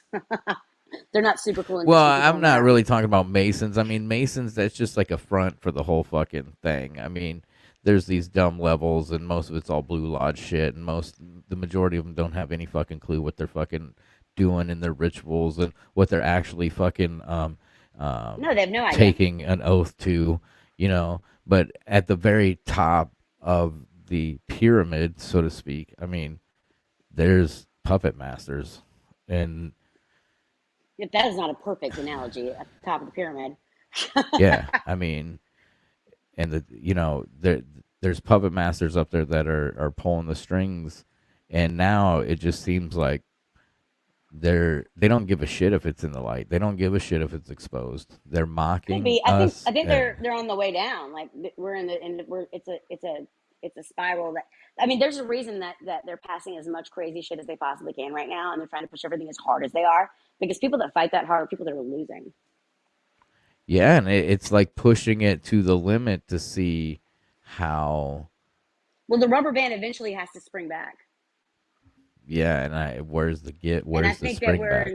this is we're in the process of it's about to swing back, and that's why people like Sarah Silverman saying like, "Oh, we need to break up the United States," you know. I'm like, if California had just fallen to the ocean like Cool. they told us it was Let going to happen in the everybody 80s, we'd fucking never have this problem. let them all move to Cali or something. Yeah, they're all moving out of Cali. They fucked up their own state. Now they don't want to live there anymore. Now Oregon's got crazy earthquakes going on, and there's Yeah, Oregon's got crazy people. So. well, the earthquake stuff and the planetary stuff, and how Oh, Mike was speaking of talking which, earlier with Saturn being closer to us, and Micah, I've got a note that I wanted to mention to you because you were talking about this earlier. Fun fact: I am a Taurus, and my name is Melissa, which means honeybee. Aw. oh, look at that. Because you're talking about the bees, and you're talking about Taurus. And I I'm was an like, Yeah. Aries, and my oh. name is Chris, which means Jesus, I think. So. You can paint my house anytime you want. I need some help. Jesus was a carpenter, and I hope he finishes my deck soon. Yeah, fucking damn. No, real life This though, gets like canceled. the honeybee, and the concept of Melissa, and it's a Greek word because they used to call grain and all the food of Melissa because they would require bees to do pollination. Okay. Wow. Bees were held sacred. Well, they're still held sacred. I mean, look at how many Jesuits like love their freaking honey beehives. Yeah. That's a Jesuit thing? Oh yeah, it's definitely like it's a anybody that is what is the right word? It's not a nunnery. It's the other one. God, I'm tired. Starts with Monastery? monastery, monastic tradition. Every monastery Monastery. has beehives, and they use those to make their candles, which are considered sacred because they're made out Fucking of crazy. honeybee wax. The Did word you know that they monastery changed the comes bees? from moon, right? And then the word candle Yes, is the can of L. yes. Up Fucking until like the crazy. 14 1500s, the bee that was commonly used in Britain was the black bee, right? Then they switched over to the honeybee, which had a higher yield because they were able to profit further off that. Because what you have is you have people that were living on the monastic lands that were like landlords, right? And they had to get their own like cut of you know they would rent the land and they would have to pay tribute. For example, they would have to use the monastic, machinery and mills, and they mastered the concept of how to like mill things properly. So they'd have to like give tribute to the monastery. But one of the biggest things was they switched from the black bee to the modern honeybee because the honey population, or sorry, the honey product was was higher in quality because it used to be they were concentrated on the wax, not on the bees itself, not on the honey, and that switched in the 14 and 1500s. You got to ask yourself, the black bee to the honey bee, that's a weird switch up, right? Yeah. Um, And because honey's the food of the gods. That's what they fed Moses when they were manna. Manna was milk and honey, the land of milk and honey, right? Ambrosia, that was the drink of the gods, I believe, right? Well, in the Bible, when It's Moses is honey. wandering the desert for Yeah. 40 years or whatever, they would wake up every morning and they're like, "Oh, look, God threw some shit on the ground. I'm gonna eat shit off the ground." That makes sense. Yeah, we're gonna put some of it in the Ark of the Covenant, actually. Which I mean, the That's one of the story things of that changed. Moses and them wandering through the desert. I mean, is that not astrological? Is that the right word? The purpose, okay, the biblical explanation for the reason that Moses was wandering through the desert for 40 years is because the worshiping of Baal and the issues that were going on with Moses not being pure.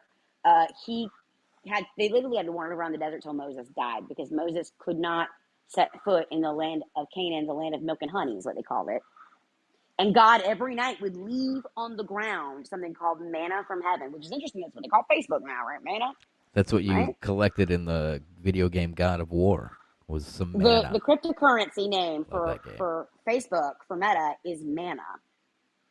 And manna was one of the things that they put in the Ark of the Covenant. They put the staff of Aaron, they put the Ten Commandments written on the stones, and they put manna, the milk and honey from heaven, in the Ark of the Covenant. That's how important it was. See, that's interesting. See, I always thought that the reason he wandered for 40 years is because they were exiting the age of Taurus, but they couldn't No, enter they till had the age of until the age of Aries. So no, they they had had to to. purify. They had to purify all the people that came from Egypt that had this indoctrinated concept of worshiping Baal, because they didn't want to bring those old traditions and those incorrect that they didn't want to defile the new land they were occupying with people that had old traditions that they hung on to from a former civilization. It was to purify the religion. Wait, so they made him wander around so everybody Yeah, would it was a 40 die? year Holocaust where you shit off the ground. Exactly. That's crazy because back to old Howdy Mikowski and the World's Fairs, like Howdy, Patty. he was explaining at that time, like the orphan trains were going on, and like if they were resetting, even at the Dude, same time that that shit like was they were building berserker. a 800-acre Disneyland basically in 2 years in Chicago. Yep. Supposedly, they built Yep. a building that could house 300,000 fucking people. Right, it's You want to get fucking creeped out? huge. Look into the foundling children, Well, they had the orphan things going on. The and they the had the orphan. University of Well, they Chicago was being built at that time, plus all the insane what asylums. year? The What massive, year was this? massive, insane asylum. What year are we talking about? Just so I can make sure I've got it straight in my head. 1880s to the early 1900s. Okay, I Because the want you to World's remember Fair this. in Chicago was 1886, I believe, maybe I 89. know this sounds off the beaten path, but it's connectivity. Just let me get through all the details. Okay, so Mm-hmm. the day that JFK died, C.S. Lewis Daily Plaza, the also pyramid. Yep. died, right? Did he C.S. really? Lewis, yes, same day, and so did the guy that wrote oh fuck, there's another, what's his name? I always can't. I never can get his name right. The guy that fuck me. It'll come to me later. Anyway, C.S. Lewis died the same day that Make a drop JFK of that. died, and what JFK was going on with him or whatever. There was another guy that also was big. God dang it! So there's three major people that died on that same day. C.S. Lewis In is the the same author year, of The right? Lion, the The Witch, and the very Wardrobe. same day, No, not the same day, November 22nd, 1963. okay. They all died the same day. Um, Basically, C.S. Lewis he was a permanent bachelor. He's married to a woman that was 30 years old when he was. He had a daughter that was a stepdaughter that was a complete hardcore alcoholic, and she'd get drunk and embarrass him, and he had to switch colleges because it was so bad because she's such a drunk. And this is the guy But that supposedly revolutionized Christianity. hang on, there's more. So C.S. Lewis is one of the people that he and his not wife got chosen to house people that were fleeing, children that were fleeing London during the Blitz. So they sent a bunch of kids to stay with them. That's where the story of Narnia and the Lion, the Witch, and the Wardrobe came from. Well, the little girl that came to stay with him, by the way, he paid for all of her college, and she became an actress, and she ended up marrying a guy named Clement Freud, who is Sigmund Freud's grandson, who was a prolific hardcore pedophile. C.S. Lewis was in on it, and he wrote Mere Christianity, and the guy was he was just like the rest of them. and he was sacrificed. I think the same way that JFK was sacrificed. And God dang it, Aldous Huxley. That's the third one. I heard the theory All died on the of same day, November 22nd, 1963. JFK was like a king's sacrifice, where like he Well, sacrificed himself. He knew he was going to get clapped. I talk about this all the time about how like these royal families have to have the heir and the spare, because I think that there's a connection between their occupation of a human body and their ability to like find one that fits. The same way that it's hard to find like a kidney that fits. You know, you got to have like the right genetics. So all these royal families, you know, that fuck their cousins, the husbands, They right? got to keep it in the bloodline. Yeah, gotta keep it in the family. That's why their kids are inbred and friends of pedophiles. They don't find a Well, problem don't with they that. believe that they're pure blooded, like the blood Yes, of they do. Jesus has been? That's what They the Knights absolutely believe that. Templar kind of on the Dan Brown thing is. Dude, the Like, queen won't even let anybody touch her. She thinks she's so above everybody else. She's garbage. Anyways, she's the dead. point being is, I believe she's been dead. dead. Honey, if the way I think things work is, she's been dead a long time. That is a You want to hear horrible something person. crazy, guys? What's up? I never put those three together. Those three people that died. Yeah. They died on the last day of Scorpio. Yes. They were a sacrifice. See, this is That's fucked crazy. up And because like it's not just a sacrifice, it's also a trauma bond. Because what's the one piece of mass footage trauma everyone's ritual. seen a million times? Everyone's seen 9/11 a million times. Everyone's seen Neil Armstrong and the moon ship. And everyone's seen the Challenger, and everyone's seen JFK's footage. And This is everybody's seen Everyone's seen it. 9/11. And it's been seen over and over and over again. Everyone knows where they were when JFK died. That's important. That is a trauma bond. Yeah, and they perpetuate this, right? Because everybody that remembers where they were when JFK died is, I think, about to die themselves, right? Except the Babushka lady, she just disappeared. Right? She's got a picture of George Bush holding the trigger. That's why we have 9/11, right? So that way everybody in the now has went through the trauma-based mind control that shifted like the consciousness. 9, 10 of the trillions of dollars that are missing. 2 trillion? 2.5 trillion, I think it was. 2.3. 2.3. 23. There's the number 23. You know, so, but like. But these families have to have the heir and the spare, right? Kennedy, JFK, he was the spare. The heir got killed randomly. His older brother, Joe, was supposed to be the one that was president. Kennedy wasn't even supposed to win. Kennedy was like the Trump thing. He wasn't supposed to win. In fact, I think he was the first. If you look at history, he was the first heir and the spare. Yeah, he was the first non-WASP president. He was a Catholic. He was the first. Everyone else was a Protestant. I thought we liked bees. Bees or no bees? I'm so confused now. Everyone else was a Protestant. Yeah. And they used their drug money to prop him up. Well, no, their alcohol money. Alcohol money. Yes, it was. Well, you also have to remember, Joe Kennedy also got in trouble for being a Nazi supporter. Jesus. Weren't they all Nazi supporters? He got removed from his position as the ambassador because he was making friends with Hitler. The only reason anybody got out, though, all those people that ended up in Argentina, all those Nazis that got out, there's only 2 reasons that would have been a reason. Well, 3. Number 1, the war didn't actually until 1947. Just as Hitler died didn't mean it was over. They were carrying shit on Antarctica, and they hit all that. Number 2, that they had submarines and got everybody out. Submarine license, Ghislaine Maxwell. You got to have goals. The third thing that was really, it was the Catholic Church got him out. Either way, all those things are bad. It doesn't matter which scenario is correct. They're all like inconscionable. We're not even talking about the guys that had these skills that can make rockets and shit. We're just talking about guys being like, hey, I made this gas and it worked. You got a problem, I got a solution. And like Nazis, old Hitler there, I mean, he followed the stars. He was into... Dude, the thing that blows my mind the most about Hitler, and I heard someone say this the other day in a documentary I was watching, and it never occurred to me. Listen to this crazy shit. It's a simple statement, but when I say it out loud, you're going to go, whoa. Hitler was only in power for 12 years. The world changed forever in just 12 years. What do you make Look of at that what whole he story? did. And yeah. I think they're full of shit.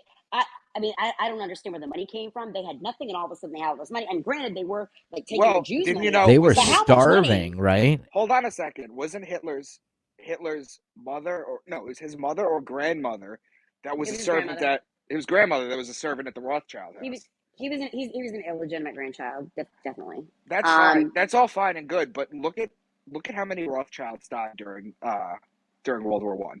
You'll find that there's only one. You know, Hitler could never happen again because the minute he started sending out mean tweets, they would have taken him off of everything. Right? Probably. I mean, wait, But you're saying? seriously, I don't know. I want You you to think see, about that. yeah. I don't know Where if did I all get that? it. Where did all the I'll money? give Where you did the all the rim money shot. come from for their ramp up for World War II? They Well, were like, they were they were like making, eating each I mean, other damn the near, Jews. right? Well, The no, Germans. after World War One, right? Which, by the way, they did get screwed on that deal, but that was actually pretty fucked up the way they got treated when you look at all the details. But Who are we basically, after World talking War One, about? they had the Weimar Republic, right? And they had like the wheelbarrows of cash trying to buy bread and all that shit. And then Hitler came into power, and all of a sudden they were back on top. And the next thing you know, they're have this whole society and this war machine that's being Didn't built you up. But I have? mean, how much money if you took all the money from all the Jews in Germany at that time, how much money could it have possibly accounted for? Where did the Misty, money you're come also from? forgetting that Prescott Bush funded Hitler's side of the war.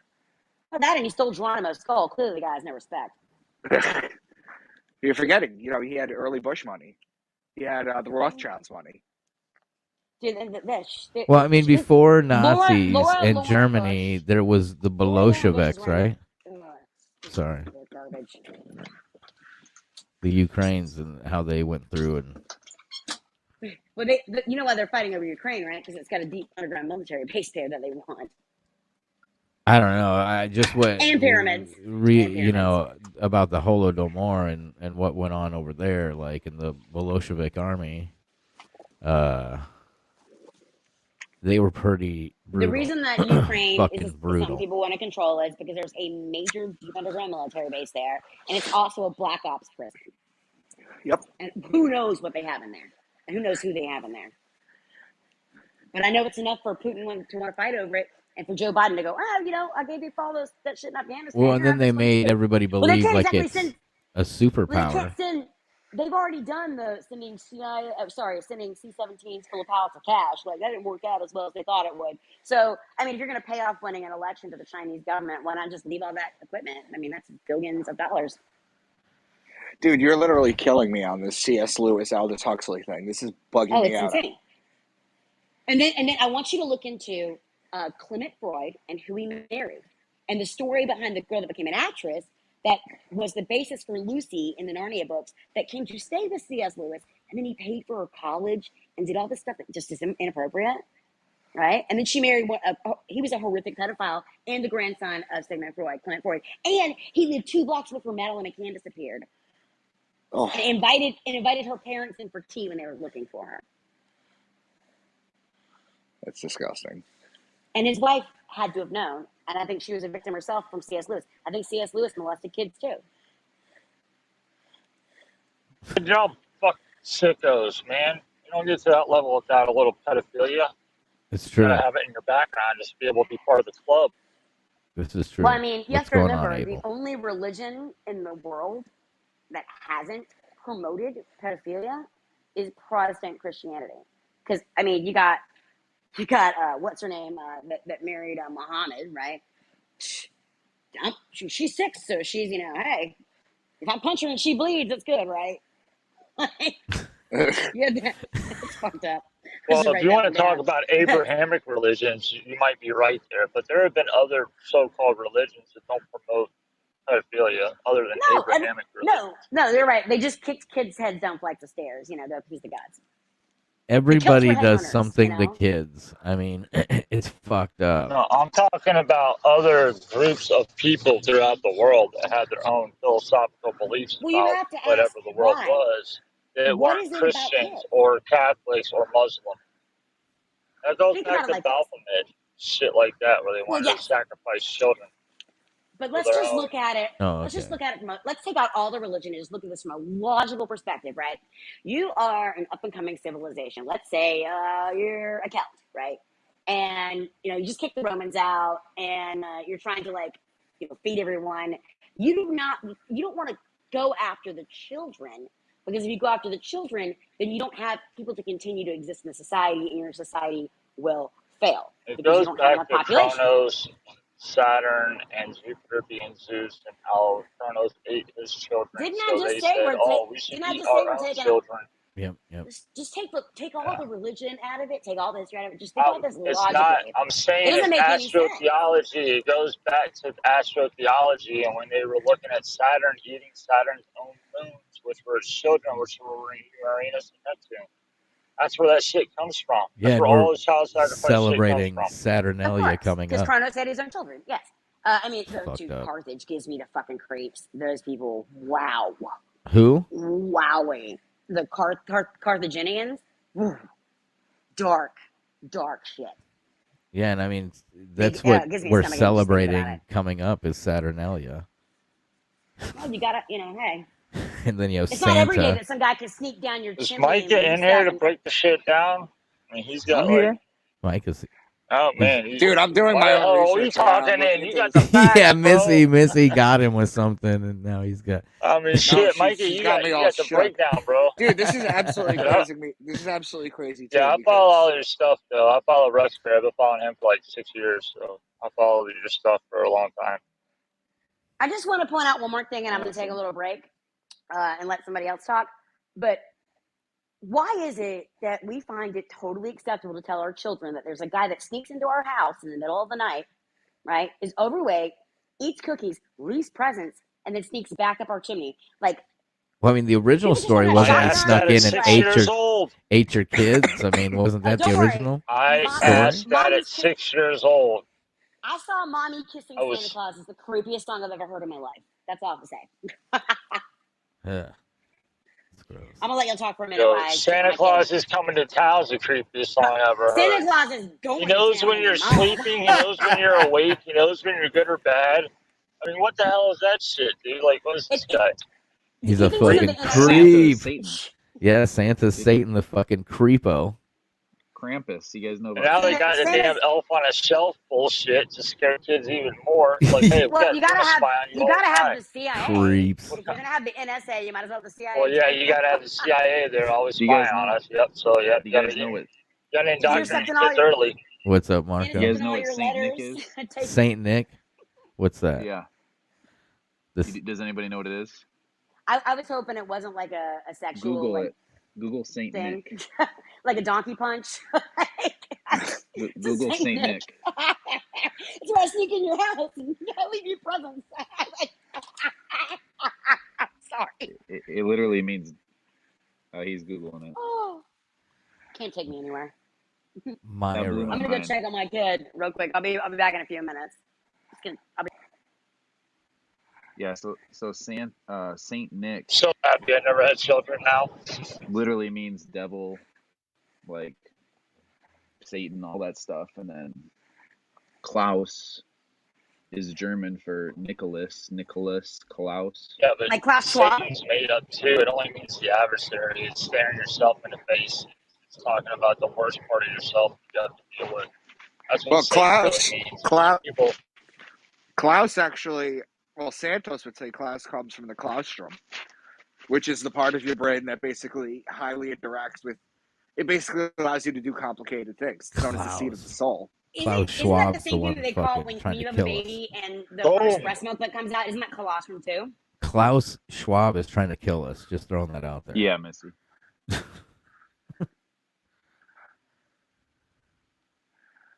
Well, it's really weird when you look up Krampus and you see like what he used to do. Like he rounded up all these kids and kidnapped them and threw them in a bag. Yeah, stuffed them in his sack. Isn't that what they talk about on Seinfeld when they're not having, I don't know, like major racial, just throwing shit out there? Krampus, the movie, came out a couple years ago. Don't they celebrate Krampus on Seinfeld? Isn't that what they do?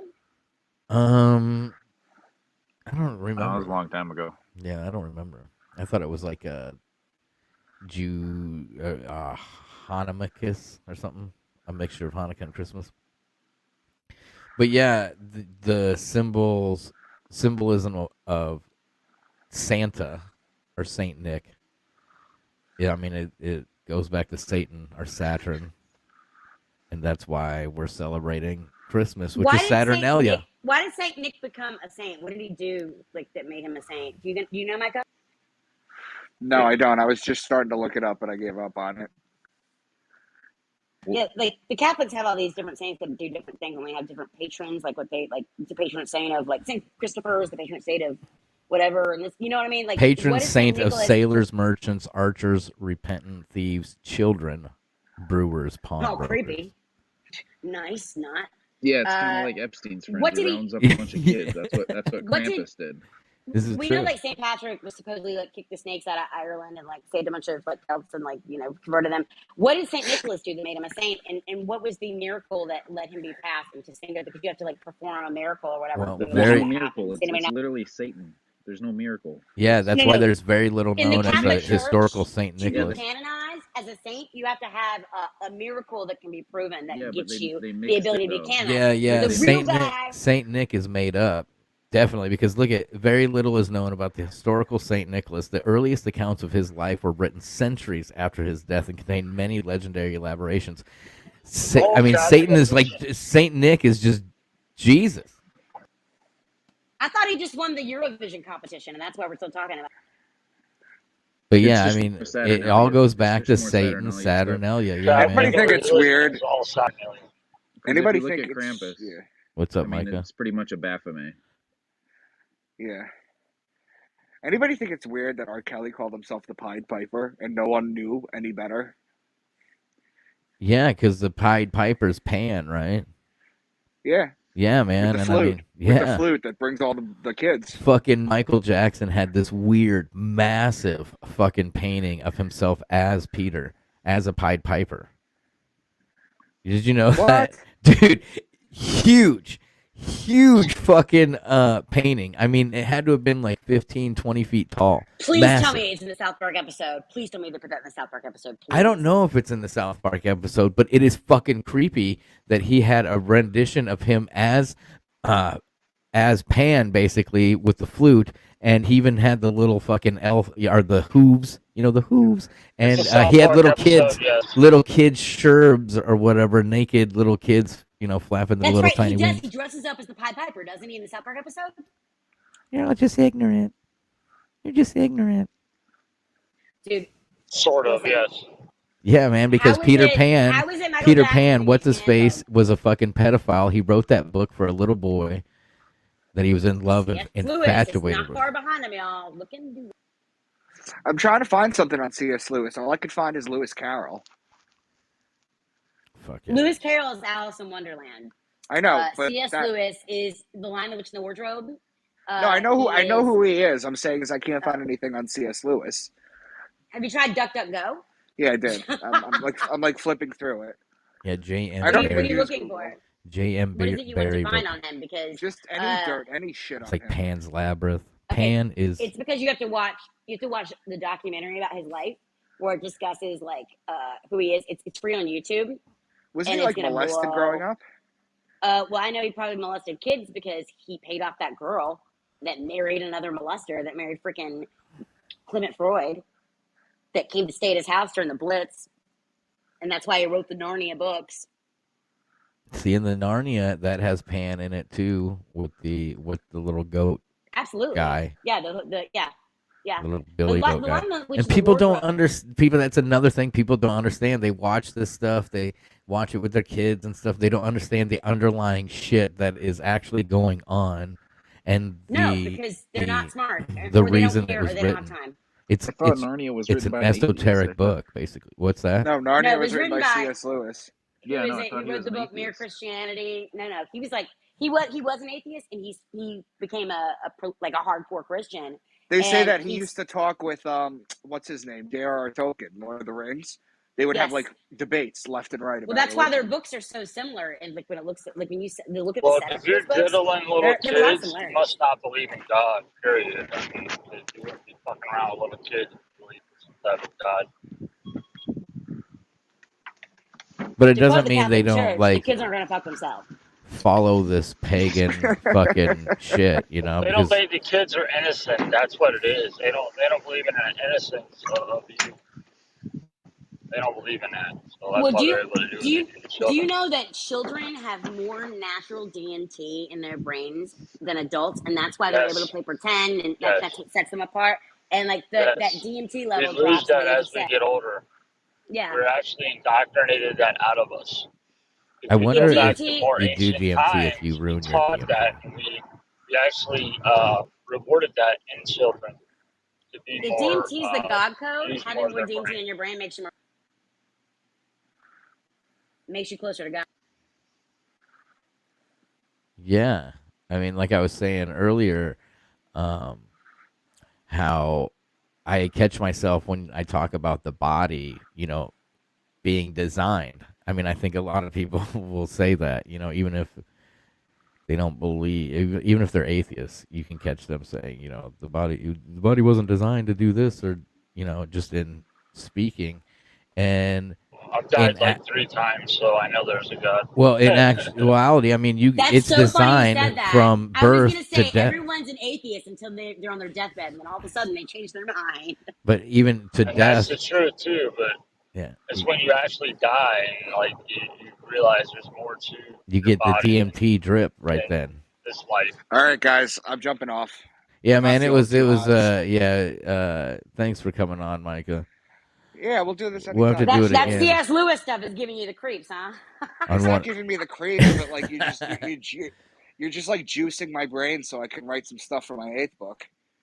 Yeah, look into And Mike, what man, you your want to do. books are awesome, bro. Thanks for writing them, man. You do good work, man. Is this Thanks for Abel? putting it out there. Is this Yeah, Abel? It's Abel, not thank you Cain. so yeah. much, man. No, you're very welcome. I'm on Rex's podcast a lot too, so when I catch you on here, I'll shout out Yeah, and say, yo, what's absolutely, up? man. I appreciate it. What book are you up to?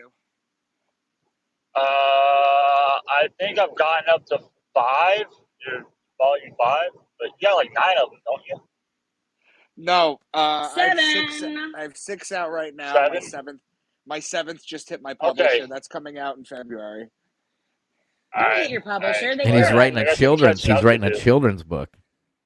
I thought you were at 9, dude. For some reason, I'm like, damn, he's that far ahead. What the fuck? I was No, like, dude, getting I'm bummed freaking. out. So, I'm doing Rex Bear's conference. I'm doing Santos Micah, Bonocci's conference. I'm like all over the place. What's up, Missy? Micah, do me a favor. If you're going to write a children's book, don't go weird off the side like C.S. Lewis or J.M. Barrie. Just I won't, but try thank you. and keep it as just normal don't as write a possible. children's book, dude. Just don't do it. It's too late. So, Missy, I'm gonna Have a good Missy. one, Micah, man. It's nice talking to you, bro. Abel, you too, man. Hey, listen, if you're on social, reach out to me, okay? Yeah, get Micah, a I I'm will, gonna buddy. send Thanks, you. man. I'm gonna send you some links about the C.S. Lewis stuff. Yes, please Just do, yeah, Missy. And also, gotcha. listen, I reached out to Richard. When I hear back, I'll text you, okay? Cool. And if not, no big deal. All that matters is that you tried. No, I'm And I appreciate sure that. he's gonna like it, and I'll get back Well, to I'm you. All right? adorable, You are. of course. All right, guys. Take I'll care. see you All at right, C.S. thanks, Lewis man. stuff. I'll text it to you. Yeah, thanks, Missy. Bye, Micah. Have a great day, darling. Work hard. Yeah. Did this just freeze up?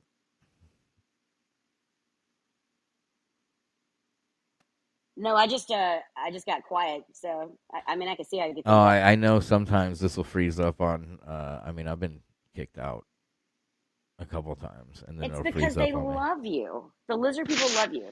Yeah, everybody check out Micah. You can go to on Twitter at real Mr. Dank.